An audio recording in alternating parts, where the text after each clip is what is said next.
Emily Parker had to sit down after pulling on her socks. The simple bend and stretch left her breathless, a slow pulse knocking under her skin as if someone were knocking from inside. Her due date was days away, and even lifting a glass of water felt like testing the limits of her balance.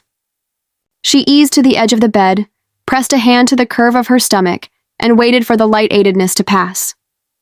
In the living room, voices drifted down the hall. Ryan's soft, eager replies and Margaret's brisk instructions, as if the home were a radio tuned to a station she did not choose. The apartment belonged to Emily. Her grandmother's name was still etched on the mailbox downstairs. But lately, every sound felt like permission granted to someone else. Margaret had moved in to help. That was the word she used, help, the way some people say weather. An inevitability, not a request. A widow with a spine of iron and a widow's certainty. She knew the world better than anyone. She filtered everything through experience and righteousness. Emily had met her before the wedding. Smiles, casseroles, backpacks, and had believed she could manage. But after the second trimester, nausea came and went. Margaret parked her suitcase by the door and announced that a first-time mother should not be left alone. Ryan, grateful and relieved, welcomed her with open arms and an open calendar. Margaret set her bag in the second bedroom and began narrating their days. Eat this, not that. Don't nap now. It will ruin your night. Put on a scarf. Call a different doctor. Emily said, "Thank you for the soup. Thank you for the folded towels," and kept quietly repeating to herself that this was temporary. Ryan was not cruel. He simply bent toward the person who pushed hardest. He had been the man who drew little maps for her on cocktail napkins the night they met, telling her where he'd lived in the city, what he loved. Ball games by the river, late-night rides on the Brown Line, where the tracks glittered above the street like a necklace. He was kind then, attentive, quick to laugh. They rented an apartment close to the L and made plans that felt like walking into a warm room from the cold. After the wedding, Margaret's calls multiplied. Then life rearranged itself into 3 chairs at the same table. When the pregnancy test turned positive, the chair at the head of that table was already occupied. On the morning of the clinic appointment, Emily leaned against the door frame while Ryan tied his shoe. Margaret hovered with a coat draped over her forearm, critical eyes moving top to bottom and back again. "You're going out in that?"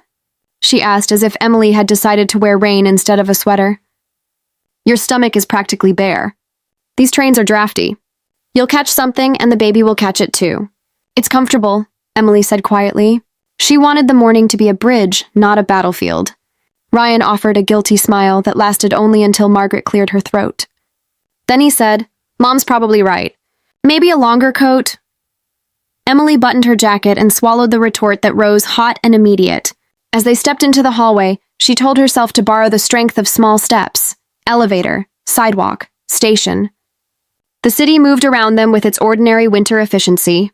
A gray sky layered over gray streets.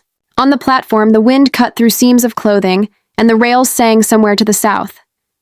Crowds bunched near the doors, necks craned, hands ready. The train arrived with a roar, and the 3 of them were dragged inside by momentum and strangers. Bodies pressed close. Phones hovered like dim stars above bowed heads. The car smelled faintly of coffee and wool. Emily gripped the pole. Then another contraction of the crowd knocked her against the end seat of a bench. The man beside it stood and gestured. "Take it," he said, weary and kind, eyes flicking to her belly and back to her face. "Thank you," she managed, easing down. Relief spread in her thighs, a warmth that felt like mercy. She let out a breath she hadn't realized she was holding and rested a hand over the baby's slow roll. Margaret, still standing, looked at the seat the way a cat looks at a recently vacated patch of sunlight. Her mouth pinched, then smoothed into something almost magnanimous. "Ryan," she said low enough for only them to hear, "my knees are not what they used to be." He glanced at his mother's face, then at Emily's. The car jolted. A chorus of straps creaked and he made his choice. He leaned over, fingers closing around Emily's forearm, and tugged. "Mom's tired," he whispered. "Come on, Em, be respectful." For a second, the world went silent in the loudest place in Chicago. Emily's body didn't want to move. The baby shifted in protest. The seat under her was the only island she had found all morning. She looked up at Ryan's urgent face and saw no malice there, only an eagerness to keep the water smooth, to make the person who complained the loudest quiet again. Margaret's gaze was waiting, assessing. The man who had offered the seat watched the exchange with a frown beginning between his eyebrows. A woman standing by the door stiffened. Emily felt heat rise under her collarbone. Ryan pulled again, not hard enough to leave a mark, just hard enough to make standing the path of least resistance. She stood, her knees wobbled. Margaret lowered herself into the spot with a sigh that performed gratitude without offering it. "Thank you, son," she said, loud enough to be heard by everyone who had pretended not to stare. "In my age, you must prioritize." In the reflection on the window, Emily saw her own face go pale. She was tired of being reasonable. Reasonable had carried her through stacked dishes and unasked for advice. Through the doctor's office, where Margaret interrupted to ask if the younger physicians even knew what they were doing anymore, through nights when she held back tears, because tears became lessons she didn't want to receive. But the train lurched again, and she wrapped her hand around the pole and told herself to keep breathing. Across the aisle, a teenage girl narrowed her eyes as if memorizing this for later. Farther down, a man shook his head once, sharp and disgusted. Someone muttered, "Come on," and the word floated like a leaf no one claimed. The humiliation settled slowly, a drizzle that soaked everything. It wasn't the seat. It was the ritual. It was the way Ryan's fingers assumed she could be moved. It was the performance of weakness from a woman who was never weak in any moment that gave her the upper hand. Emily thought of the apartment, her grandmother's china wrapped in paper in a cabinet Margaret rearranged. The framed photo of Emily and Ryan at the lake, repositioned to make room for an urn that did not belong to this house. The calendar filled with appointments Emily had not penciled in. She heard her doctor's voice from last week. "You need rest, Emily. Your blood pressure is creeping up," and she heard Margaret's reply over it. "We didn't have all these worries and we were fine. Young women are too soft now." And she swallowed hard. At the next stop, the doors parted and a wave of air moved through. A woman who had been seated near the middle rose with care. She was older than Margaret, by a decade at least, wrapped in a plain coat and a scarf that looked hand-knit the color of oatmeal.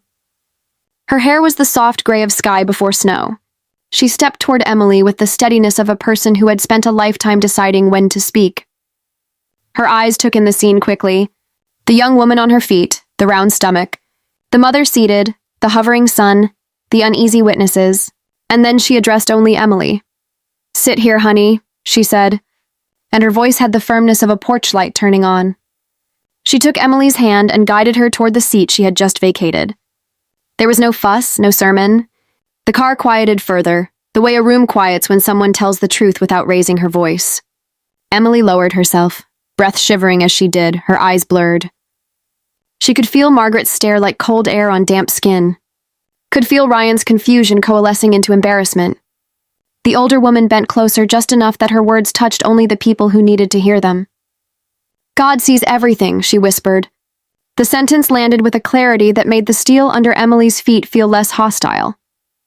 It was not a curse. It was not even a defense. It was a reminder that the ledger was not being kept by the loudest person in the room. Emily blinked hard, nodded, and swallowed. The baby nudged beneath her palm a small hello, as if answering a roll call. At the following stop, the woman stepped off without turning back. Her scarf trailing like a bookmark in a long story. The doors closed and the train kept on, the city scenery unspooling in squares of brick and glass. Margaret crossed her ankles and stared at the advertisement above the opposite seats with the interest of someone refusing to be moved by anything but her own reflection. Ryan shifted, then let his hand drop from the pole, then shifted again. He angled himself as if to speak to Emily, but the words didn't come. Perhaps for once he had no script. The rest of the ride passed in the quiet noise of commuters.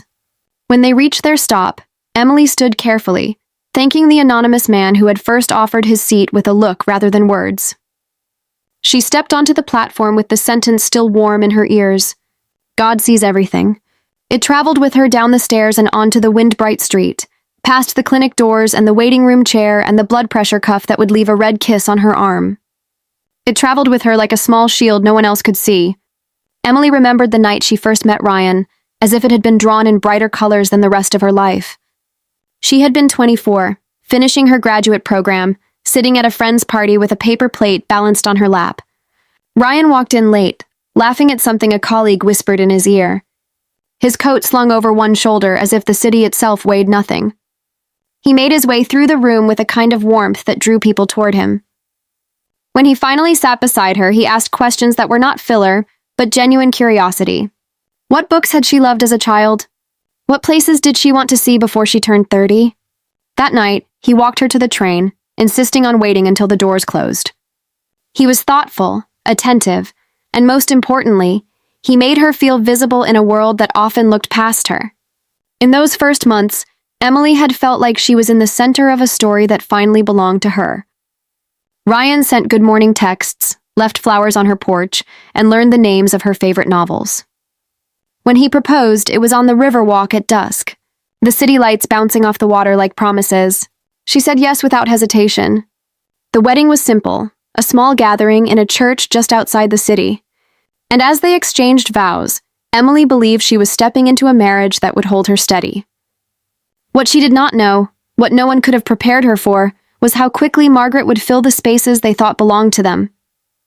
At first, it was the casual comments during Sunday dinners. Margaret had been widowed for a decade, a woman accustomed to running her household with no dissent. She carried herself with the air of someone who believed that survival gave her authority over every room she entered. Emily brushed it off in the beginning. Ryan's mother had opinions, yes, but so did most mothers. It seemed harmless, even affectionate. The shift came after they discovered Emily was pregnant. Margaret's voice on the phone turned brisk, then insistent. She needed to move in, she explained, because a young woman alone could not possibly manage the demands of carrying a child.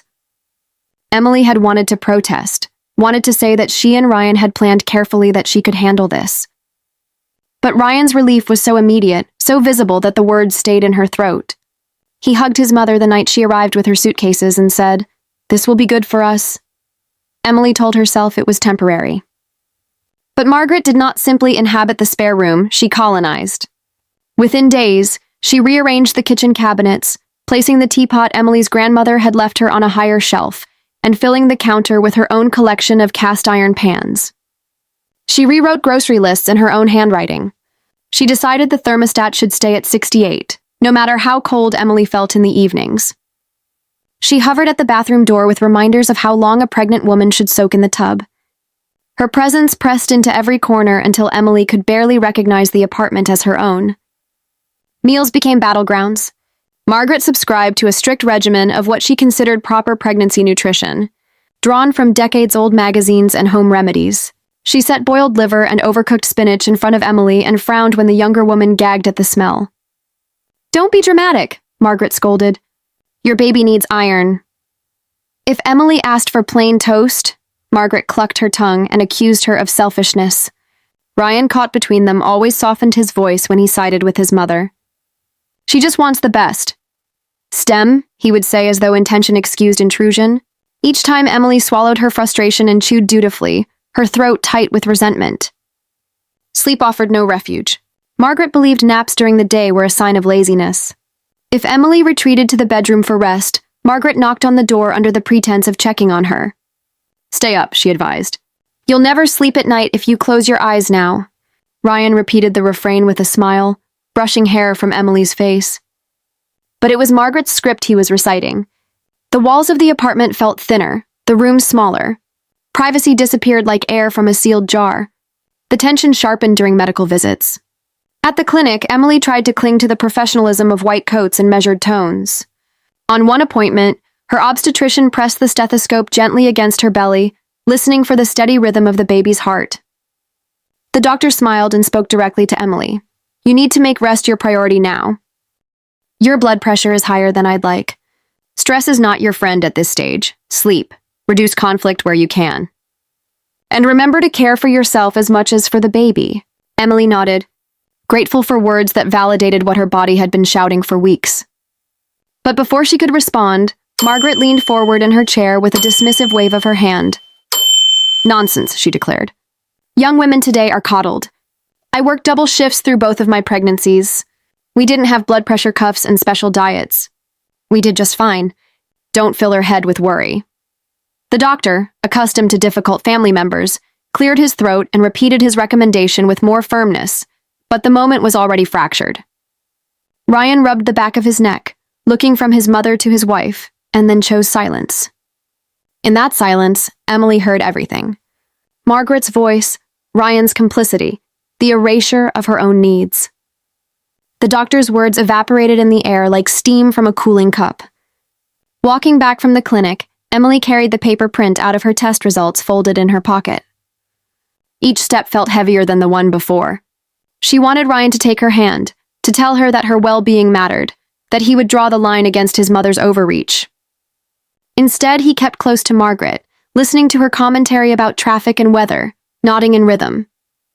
When Emily slowed, no one noticed. When she stopped to catch her breath, it was the stranger behind them who muttered, "Are you all right?"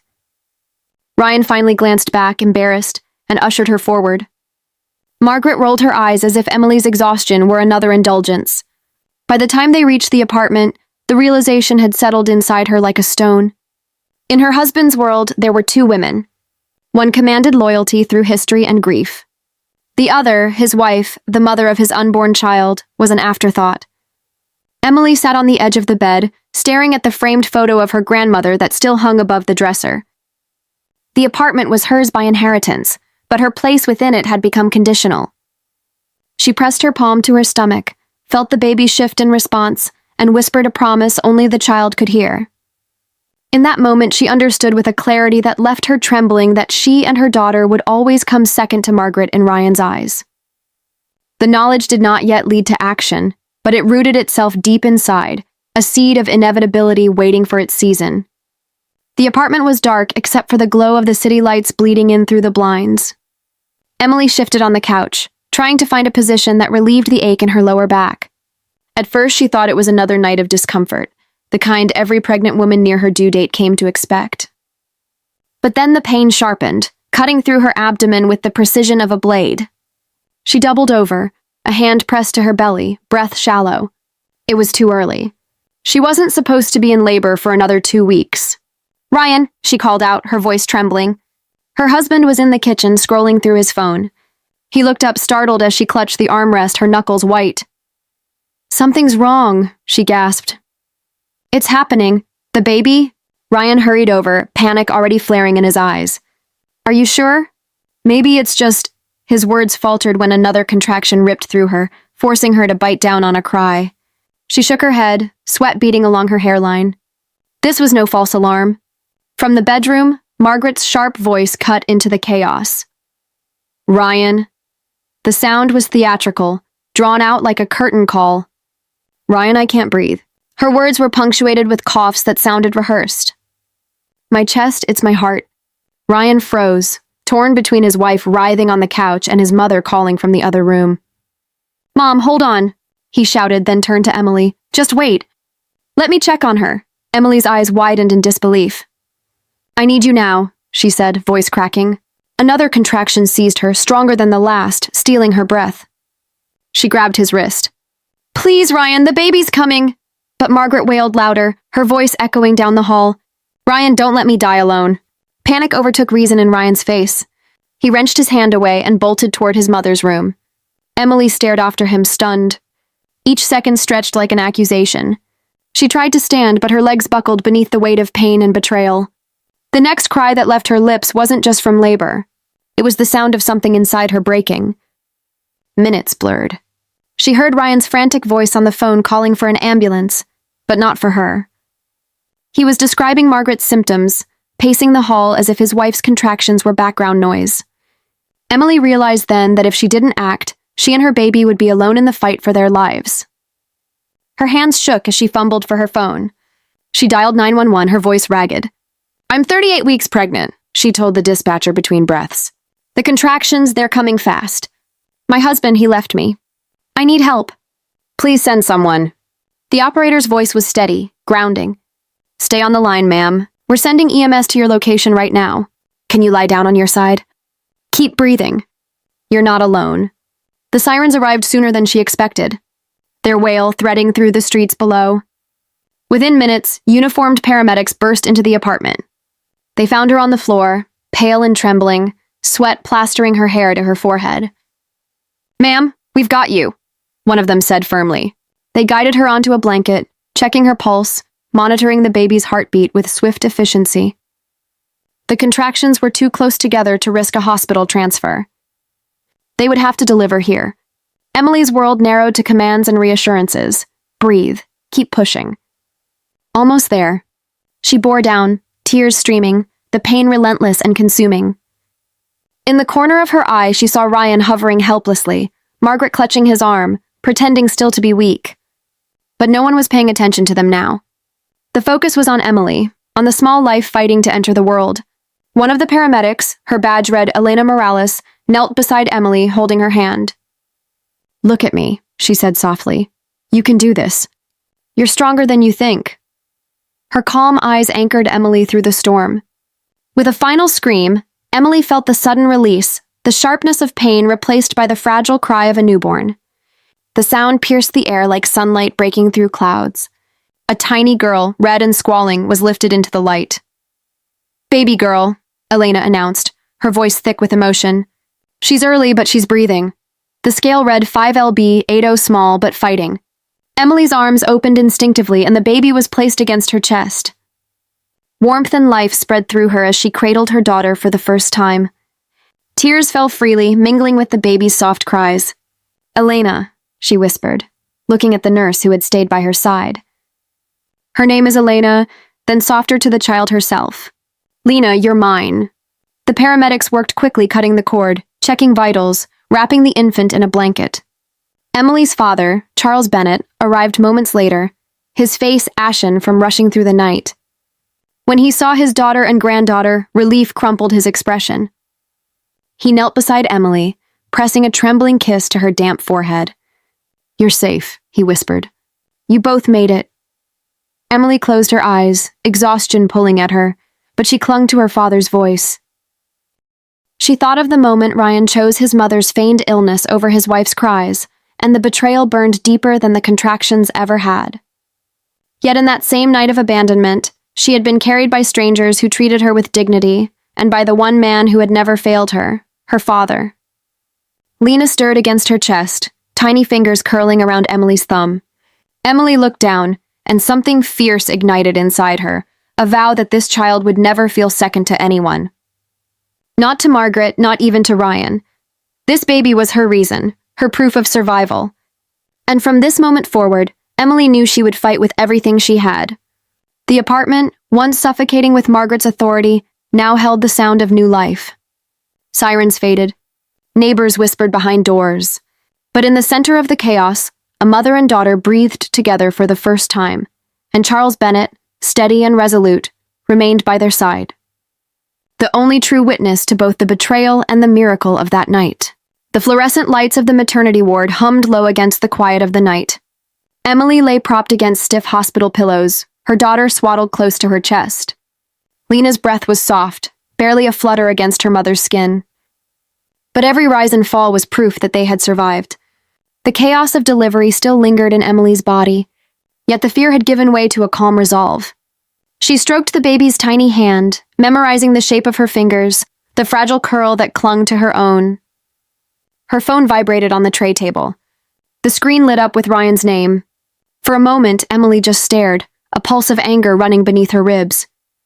She considered ignoring it, but something inside urged her to answer. With one arm, she adjusted Lena, and with the other, she pressed the phone to her ear. "Emily," Ryan's voice came through, strained but not broken. "I'm sorry. I didn't know what to do." "Mom," she said. She was having a heart attack. I panicked.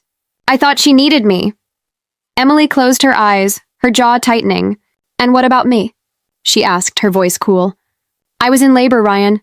I told you the baby was coming and you left me. You chose her." A long pause stretched on the line. "I was scared," he finally muttered.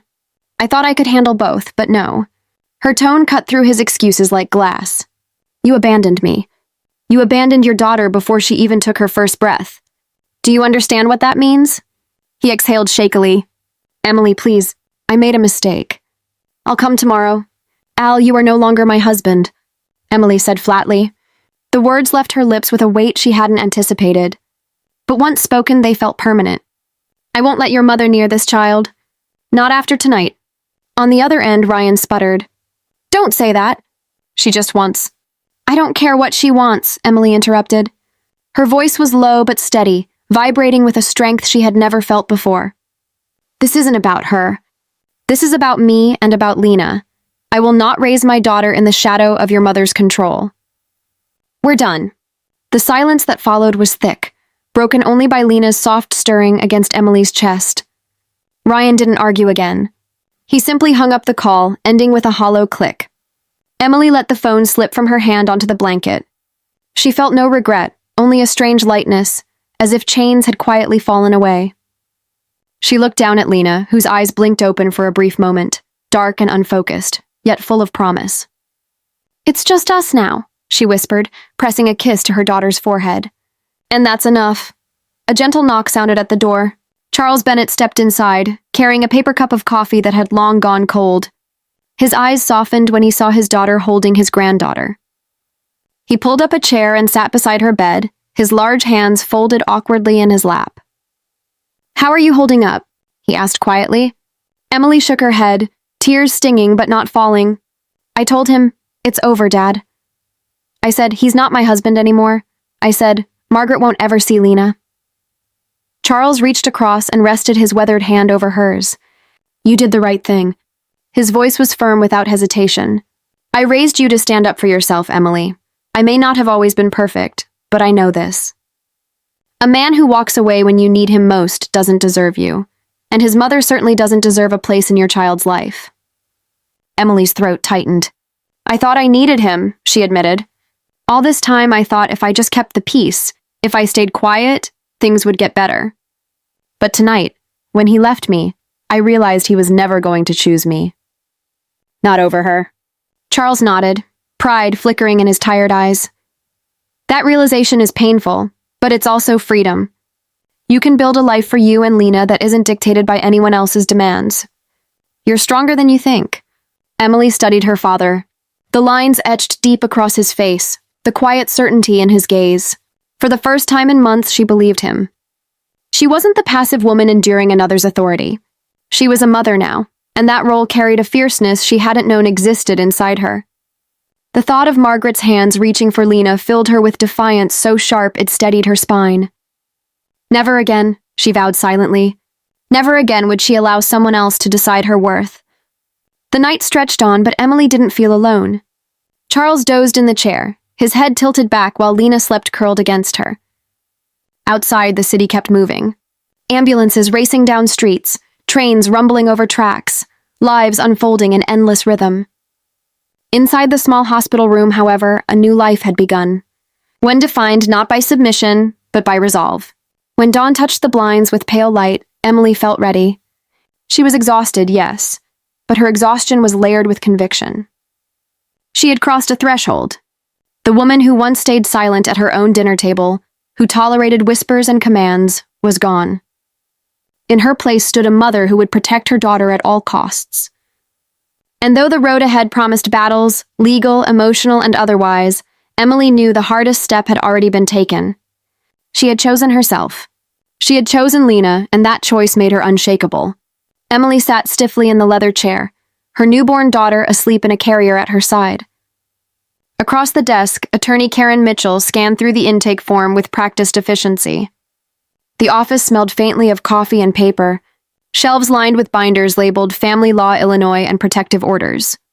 The blinds were half drawn, allowing only a muted strip of daylight. Emily felt as though she had stepped into another kind of courtroom already, one where every detail of her life would be weighed. Karen looked up, her expression softened by years of guiding women through the storm. "First," she said gently, "take a breath. You're not the first mother to sit in this chair with a newborn and a broken marriage, and you won't be the last. We're going to make sure you and your daughter are safe." Emily's throat tightened. She nodded, clutching Lena's blanket with white knuckles. "I need a divorce," she said, "and I need to keep my apartment. It was my grandmother's, Ryan and his mother." She paused, her jaw clenched. "They can't have it." Karen flipped a page. "Good news. Because the apartment is inherited property, it's considered non-marital under Illinois law. That means it's yours. He has no claim." Relief stirred faintly in Emily's chest. Now about custody, or rather what we now call allocation of parental responsibilities, will file for you to be the sole residential parent. Given what you've described, it's realistic. Emily exhaled slowly. the tension in her shoulders loosening just a fraction. And his mother, she wants to see Lena. She's already talking about taking her. Karen's eyes sharpened. We can petition for a protective order. It would cover both Ryan and his mother if necessary. But more importantly, you need to document everything. Every threat, every uninvited visit, every time they raise their voices. Judges like evidence. Install cameras at the door. Save text messages. Keep a log. The more meticulous you are, the stronger your case. The lawyer leaned forward, her tone steady. Change the locks today. You don't want them walking in uninvited. And remember, if they show up and harass you, call the police. Don't hesitate. The system works best when you use it. Emily nodded, determination tightening inside her. For months, she had let Margaret rewrite the rules of her home. Now she would rewrite them herself. That evening, Charles arrived with a locksmith. Emily watched as the old lock clattered into a tray and a new deadbolt clicked into place. It felt symbolic, as if the house itself was taking her side at last. A week later, small cameras blinked above the doorframe, ready to record every intrusion. Each light became a silent ally, promising that Emily's truth would not be erased again. The first test came quickly on a gray Tuesday morning. Pounding rattled the door. Margaret's voice sliced through the wood. Emily, open this door right now. That's our granddaughter in there. Don't you dare keep her from her family. Emily's pulse jumped, but she stayed seated at the kitchen table.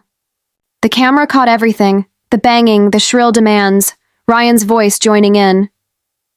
Please, he said through the door, his tone a mix of pleading and frustration. Just let us see her. Mom's been sick with worry. Don't punish us like this. Lena stirred in her bassinet, whimpering at the noise. Emily scooped her up, rocking gently, forcing calm into her voice, though her insides shook. You need to leave, she called out. I told you not to come here. This is harassment. Margaret's reply was venomous. You ungrateful girl. After everything I've done for you, you think you can keep that child away from me? You'll regret this. Emily dialed 911 with steady fingers. My arranged husband and his mother are pounding on my door and refusing to leave, she told the dispatcher. By the time officers arrived, Margaret had retreated down the hall, muttering curses, while Ryan lingered with a conflicted expression. The police warned them both and filed a report. Emily tucked the paperwork into her growing folder of evidence. The visits did not stop. Some days it was flowers left at the door, accompanied by Ryan's notes. Please, Em, I just want to hold her. Other days it was Margaret's threats shouted through the hallway. Emily documented it all. Photos, recordings, phone logs. Each entry hardened her resolve. She wasn't merely collecting data. She was building the foundation of her defense. Brick by brick. One night, Ryan called, his voice quieter than usual. Emily, I need to see my daughter. He said, I know Mom pushes too hard, but she loves Lena. You can't keep her from us forever. Emily gripped the phone tightly. Ryan, you had your chance. The night she was born, you weren't there. You chose your mother, not us. Don't call me again unless it's through my lawyer. He hesitated. I just want to make things right. You can't make things right while standing in her shadow, Emily replied. Until you realize that, you'll never really want what's best for Lena. You'll only want what Margaret tells you to want. She ended the call before he could answer. For the first time, the silence that followed was not lonely. It was liberating. Weeks passed in a rhythm of feedings, doctor's appointments, and legal paperwork. Emily grew used to the click of the camera recording another confrontation, the weight of the evidence folder on her desk. Charles visited daily, bringing groceries and quiet encouragement. Each time Margaret and Ryan tried to force their way back into her life. Emily felt less like prey and more like a witness gathering proof. At the next meeting in Karen's office, Emily slid the folder across the desk. I've recorded everything, she said. Every knock, every threat, every call. Karen flipped through the pages. Satisfaction evident. This is exactly what we need. With this, the judge will see who they really are. You've done everything right, Emily. For the first time since Lena's birth, Emily allowed herself a small, certain smile. She wasn't merely reacting anymore. She was preparing. The legal battle loomed ahead, but she was ready. Every slammed fist on her door, every poisonous word from Margaret, every half-hearted plea from Ryan had become part of a record that would speak louder than their lies. And when the time came to stand before the judge, Emily knew she would no longer be the woman who once yielded her seat, her voice, her home. She was the mother of Lena Bennett Parker, and she would not be moved. The courthouse in downtown Chicago loomed gray and unyielding, its stone columns catching the weak light of morning. Emily walked up the steps with Lena's car seat balanced in her father's hands. She wore a plain navy dress, her hair pulled back tightly, her shoulders squared. The weight of months of fear and preparation pressed down on her, but she carried it with quiet determination. Today she would not be silent. Today her voice would be heard inside the Cook County Family Division. The air hummed with the low murmur of cases being shuffled. Families whispering, attorneys checking watches. Emily sat at the petitioner's table beside attorney Karen Mitchell, her folder of evidence stacked neatly between them. Across the aisle, Ryan slouched in his chair, adjusting his tie as though it strangled him. Margaret sat rigid beside him, her lips pressed into a thin, self-righteous line. She wore black as if attending a funeral, her hands folded with the gravity of a martyr. The judge, a woman in her 50s with clear eyes and no patience for theatrics, called the case to order. Parker versus Parker, she announced. Petition for dissolution of marriage and allocation of parental responsibilities. Karen rose first. Your Honor, my client Emily Parker seeks full allocation of parental responsibilities and parenting time on the grounds that her arranged husband and his mother have created an unsafe and hostile environment for both mother and child. She gestured to Emily, who met the judge's gaze steadily. We will present evidence of harassment, neglect, and abandonment at the time of birth. The judge nodded. Proceed. Ryan's attorney, a younger man with nervous eyes, cleared his throat. Your Honor, my client simply wishes to be part of his daughter's life. Any suggestion that he or his mother pose a danger is exaggerated. Before the words had finished echoing, Margaret leaned forward and spoke directly to the bench, her voice loud and brittle. I only ever wanted to help. I moved in because Emily was too fragile to handle pregnancy on her own. I cooked, I cleaned, I guided her. And this is how she repays me. By shutting me out, by poisoning my son against me. The judge held up a hand. Mrs. Parker, you will have your turn. Do not interrupt, counsel. Margaret sat back, eyes flashing. Emily felt the old familiar sting of those words. The manipulation disguised as concern, but this time she had more than her voice. She had proof. Karen called the first piece of evidence. Security footage from the camera Emily had installed above her apartment door. The screen flickered to life, showing Margaret pounding on the door, her voice raised in rage. You ungrateful girl. That's our granddaughter in there. Ryan's figure shifted uneasily in the background, half-heartedly pulling her arm, failing to stop her. The judge's brow furrowed as the video played on, capturing every word, every threat, every attempt to push past the door. Next came audio recordings of phone calls. Ryan pleading, Margaret shouting, Emily's calm refusals. The courtroom fell silent, except for Margaret's shrill accusations echoing from the speakers. You'll regret this. Her voice threatened in one clip, undeniable and unedited. Ryan squirmed in his seat. His attorney attempted to minimize the impact. Your Honor, emotions run high in family matters. My client's mother may have spoken harshly, but she has no intention of harm. She simply desires contact with her granddaughter. The judge tilted her head. Mr. Parker, did you instruct your mother to stop these visits? Ryan hesitated. I tried, but she's persistent. Persistent? The judge repeated dryly. And did you support your wife during childbirth? Ryan's face flushed. He shifted. I thought my mother was having a heart attack. I had to choose. Emily stood when Karen gave her the signal. Her voice carried clearly across the room. Not shrill, not broken, but steady. He chose wrong, she said. Your Honor, I was in active labor. I told him the baby was coming. He looked me in the eye and walked away. He left me to call 911 alone. The paramedics delivered my daughter in our apartment while he stood down the hall with his mother. A ripple went through the courtroom. Even Ryan's attorney looked stricken. Emily's voice faltered for just a moment, but she caught herself and continued. I don't care about myself anymore. But my daughter, she deserves a father who won't abandon her for someone else's theatrics. She deserves safety. She deserves peace. Her father, Charles, sat in the back row, tears bright in his eyes. For months, he had watched his daughter carry humiliation in silence. Now he saw her stand unflinching, telling the truth no one could deny. The judge folded her hands. I have heard enough. She glanced at Ryan, then at Margaret, whose face had gone blotchy with rage. The evidence demonstrates a pattern of harassment and neglect. Mrs. Parker, her eyes turned to Emily. You will be awarded full allocation of parental responsibilities. Mr. Parker, you will be granted supervised parenting time at a court-approved center. Contact will remain limited until you can demonstrate the capacity to act independently of your mother. Margaret shot to her feet, her voice shrieking across the room.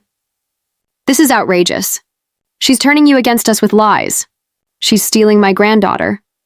Sit down, Mrs. Parker, the judge ordered firmly, or I will have you removed from this courtroom. Margaret's outburst died in her throat. She sank back into her chair, seething, her carefully curated mask of virtue shattered in front of everyone. Ryan's shoulder slumped. He stared at the floor, unable to meet Emily's eyes. Emily inhaled deeply, the first breath in months that felt free. She reached for her attorney's hand, whispered thanks, then turned toward the gallery where Charles waited. He gave her a small nod. Pride and relief etched across his face. As court adjourned, Margaret's fury hung heavy in the air, but Emily no longer carried its weight. She lifted Lena's car seat into her arms and walked out of the courtroom. Not as the woman who had once been silenced, but as the mother who had fought and won the right to protect her child. The months that followed the courtroom verdict carried a different rhythm, slower, steadier, and mercifully quiet. Emily moved into her father's house on the northwest side of Chicago, a modest two-story with creaking stairs and the scent of old that always reminded her of childhood. Charles converted the spare bedroom into a nursery, painting the walls a soft yellow and assembling a crib with his own hands. It was not glamorous, but it was safe. And for Emily, that meant everything. Each day became a pattern stitched together by small victories, feedings at dawn, short naps in the afternoon, and evenings when Emily sat in the rocking chair humming lullabies her grandmother once sang to her. Charles hovered in the background, carrying laundry baskets, boiling bottles, always reminding his daughter that she was not alone. He never spoke harshly about Ryan or Margaret, but his silence on their names was its own kind of judgment. Spring arrived, and with it a sense of renewal. Emily began walking with Lena in the park a few blocks from the house. At first she moved slowly, her body still recovering, her spirit still fragile. But each week the walks grew longer. She watched her daughter's eyes widen at the sight of trees budding green, listened to her squeals of delight when ducks skimmed across the pond. The park became their sanctuary, a place where Margaret's voice could not reach, where Ryan's absence was not a wound but a relief. One afternoon, Emily spread a blanket under an oak tree and placed Lena on her back. The baby's arms flailed in the sunlight, her giggles rising like music above the city noise. Emily lay beside her, touching her daughter's tiny fingers, and for the first time in years, she felt joy unaccompanied by dread. People walked by with strollers and bicycles, some smiling at the young mother on the grass. Emily no longer shrank from their gaze. She belonged in the open air, in the light in her own story. Seasons turned. Emily enrolled in night classes, determined to finish the degree she had abandoned during her marriage. Charles babysat without complaint, cradling Lena in his lap while marking crossword puzzles with a blunt pencil. When Emily came home late, exhausted but exhilarated, he always said the same thing. "You're doing it, Em. You're building the life you deserve." The years unfolded in steady chapters. Lena grew from a toddler chasing butterflies to a little girl with paint-stained fingers and an endless list of questions. She loved swings most of all, begging her mother to push higher and higher, her laughter ringing out across the playground. Emily, standing behind her, often thought about how far they had both come, from a night of abandonment and fear to this bright arc of motion, her daughter flying safely forward under her hands. By the time Lena turned 5, Emily was no longer the woman who once surrendered her seat on the train or her silence at the dinner table. She carried herself differently, shoulders back, eyes level. She had a job she loved at a community center, teaching art to children who reminded her daily of resilience. Her degree hung framed above her desk, a testament to battles fought and won. Most of all, she had Lena, healthy, radiant, with curls that caught the sunlight and a confidence that grew from knowing she was deeply loved. On a crisp autumn evening, mother and daughter walked home from the park hand in hand. Leaves crunched under their shoes, the air scented with wood smoke from a neighbor's chimney. Emily felt content, almost weightless. She squeezed Lena's small hand, smiling as the girl chattered about her day at kindergarten, her new friend, her painting of a dragon, the teacher who said she was clever. When they turned the corner onto their street, the house came into view. Emily slowed. A figure stood on the porch, rigid against the fading light. Even from a distance, she recognized the posture, the tightly folded arms, the stubborn tilt of the chin. Margaret Parker. Emily's steps faltered, and Lena looked up, puzzled. "Mommy, who's that?" Emily tightened her grip on her daughter's hand. Her heartbeat quickened, but this time it wasn't fear that surged through her veins. It was readiness. She had spent 5 years rebuilding her life, brick by brick, promise by promise. She would not let the past dismantle what she had created. The woman on the porch straightened, her eyes locking on Emily's across the distance. The silence between them carried all the weight of history, humiliation, betrayal, judgment. But behind Emily stood the child she had sworn to protect, and within her pulse the certainty of a mother who had already fought the darkest battles. She walked forward slowly, Lena's hand safe in hers. The evening air grew still, the neighborhood sounds fading into the background. Every step was a reminder. From public shame to private despair, from courtroom reckoning to personal renewal. The journey had not broken her. It had remade her. As Emily reached the edge of the walkway, she lifted her chin. The story was not over. Margaret's reappearance proved that. But Emily was no longer the woman who could be silenced. Whatever confrontation waited beyond that porch, she would face it with strength born from suffering, with the unwavering resolve of a mother who had chosen healing over fear. The door between past and future stood open. And as dusk fell over Chicago, Emily knew one thing with absolute clarity. Whatever came next, she and Lena would face it together. Thank you for watching.